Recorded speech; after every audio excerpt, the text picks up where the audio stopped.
Ending of why y'all are so fucked up. Yeah. So when I got up today and I choose, I guess, emotional violence. So we'll get through this. Um, this came across my For You page, like most things I've come across that I see, and I've noticed there's a whole lot of Palestine banter going on.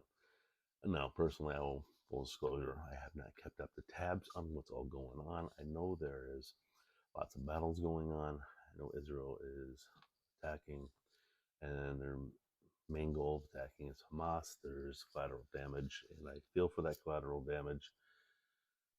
But I also know some history and so forth, and a few other things. I do not get my information from Fox News. Actually, I don't get a whole lot of my information from American news sources because my personal point of view on them is they're yellow journalism. They leave out certain facts. They don't put stuff in context, and they're pretty emotionally driven. So I try to get news that I get and the information I get. I try to get from outside sources and other sources, and filter those in. I want not just one side, I want all sides, and so that I can filter it through me and come up with a logical um, conclusion.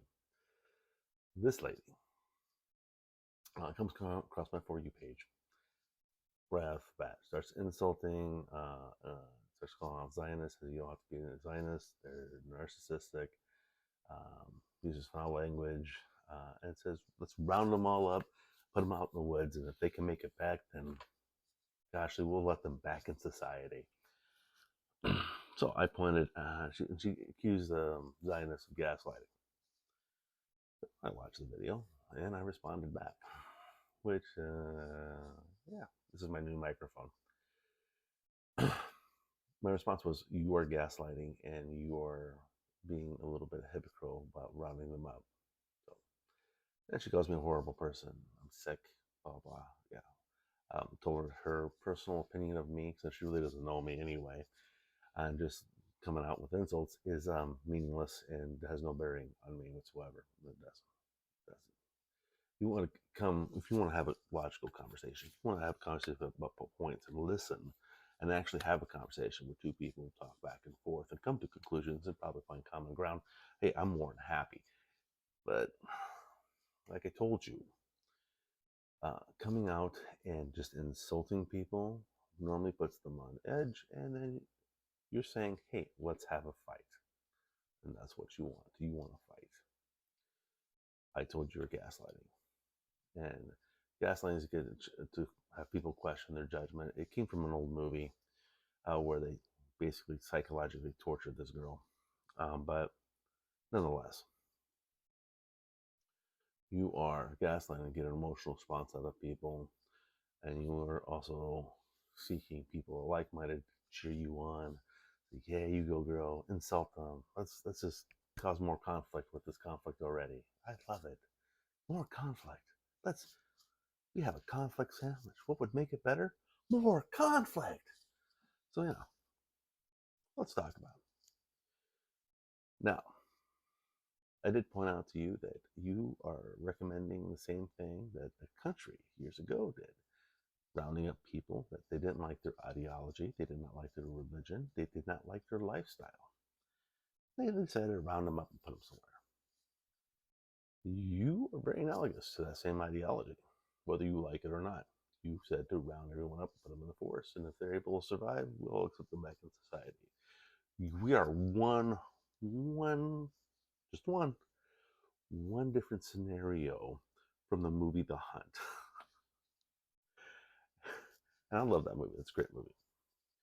So that's why I'm calling you a hypocrite. You're talking about genocide, but you are talking also wanting to implement ideas that started a genocide in Nazi Germany. Interesting. Here's what also I do know. I know that Israel has defended themselves many times throughout history, uh, from Iran, Egypt, Palestine, so forth, and has sought peace in the past. There was the Battle of Yom Kippur, been brought up many times. They were attacked by Egypt, Iran, Palestine, and they took over land and they won. They took on many countries and won, which is surprising in itself because normally you have a multi-front battlefield. Odds aren't good. They took over land. They gave back that land for peace. Here's something else I do know. There are Palestinians and there are Muslims and so forth living in Israel at this point in time. And I know some of those people have alternate lifestyles. That if they lived in their own country, they would probably have a long walk off a short roof. If you went to their country, there would be certain rules you would have to buy. That low cut, that wouldn't work out for them in their country. The covering of the head, all that stuff. You would probably not be treated as well as you think you might. I'm assuming. Here's what else I do know. I do know this all started off with a festival. This whole war, where there was a festival, there was a concert that people from other countries came to attend to. And it was Hamas that came in, that killed people, they captured people, and they raped people. And yeah, that was the first strike. That was a catalyst, much like Ferdinand was the catalyst for World War I. So, this has happened 5 times before. From my point of view, from my understanding of it currently now, 5 times being kind of smacked and having a smack back and wanting peace and not getting it. Some people have their fill. So, also, things that have come up that I've seen, that they have found weapons in hospitals from Hamas. They have found underground tunnels leading from places where they had their military to the hospitals. And they have found it in some schools too, some underground schools. So, like South Park, from what I understand, Hamas has done some atrocities by using a tactic called Operation Human Shield. So, not a good look. I want full context. If I need to research, I will research, and I will go the extra mile, more than most people do, because I do at least 6 variations of information, not just what comes on NBC, ABC, Good Morning Show or whatnot. No, because I know I'm not getting the full story. And if you're willing to listen, you're willing to have that conversation, and you're willing to talk civil, like civil people, hey, I'm all down for it. But if all you have is insults, which you've done nothing but insult me, and I haven't done the same, then you want more violence upon violence.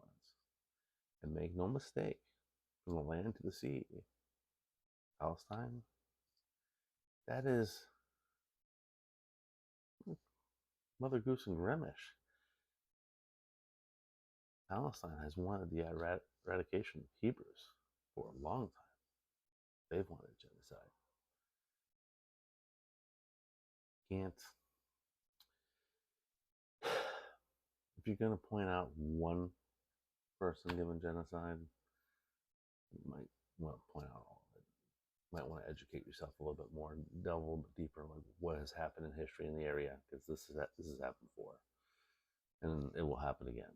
And will it lead to World War III? Only time will tell. Because, like I said, it was like a lot like Franz Ferdinand. But take care. I would never be your ex-husband, and or your ex. And I hope you have a great, wonderful day. So I encourage you, look at both sides. Look at all the information. And don't fly off the handle, shoot from the hip like that. It's not a good look.